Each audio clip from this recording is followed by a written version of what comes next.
చేసే పనులు అలాగున్నాయి.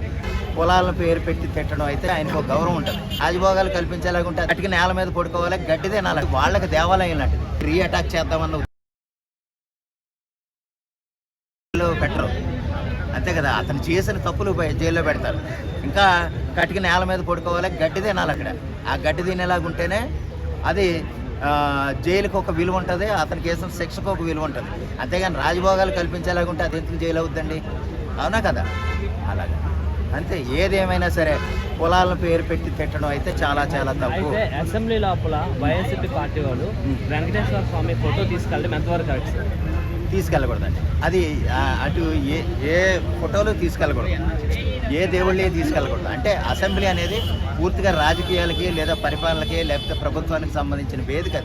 అది వాళ్ళకి దేవాలయం లాంటిది.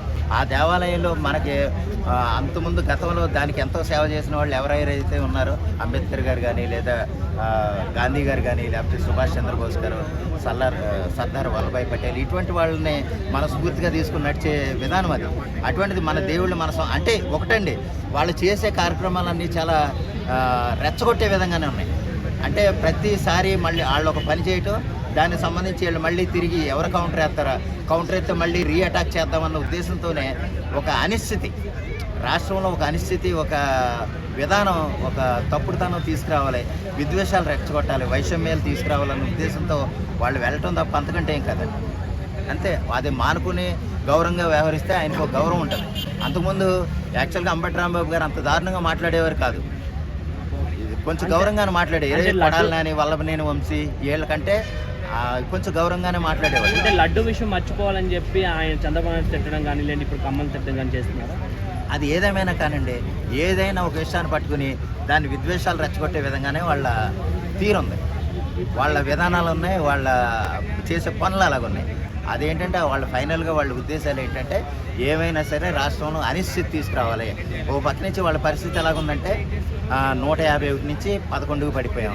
చంద్రబాబు నాయుడు విపరీతంగా చేసేస్తున్నాడు. 23 లక్షల కోట్లు పెట్టుబడులు వచ్చేస్తున్నాయి. ఇంకో రకంగా ఏంటంటే అంటే ఈ ఇచ్చిన స్క్రిప్ట్ కూడా చూసి చదవలేని పరిస్థితిలో జగన్మోహన్ రెడ్డి గారు ఉన్నారు. దానికి మళ్ళీ రివర్స్ ఎంతోమంది లక్షల ట్రోల్స్ ఆయన అనుభవిస్తున్నాడు. ఇదంతా తట్టుకోలేని పరిస్థితులు వాళ్ళు ఏదో చేయాలి కదా. ఆ విధంగా వాళ్ళు ఏదో చేయటం, పబ్బం గడుపుకోవటం తప్ప ప్రజలు చూసి మళ్ళీ తిరిగి మొట్టికాయలేస్తారన్న సంగతి వాళ్ళు తెలుసుకోవాలనుకుంటున్నానండి. గౌరవంగా వ్యవహరించండి, దానివల్ల గౌరవం పెరుగుతుంది తప్ప మీకేం చెడ్డ రాదు. అది తెలుసుకొని వ్యవహరిస్తే చాలా మంచిది అనేది నా ఉద్దేశం. Thank you.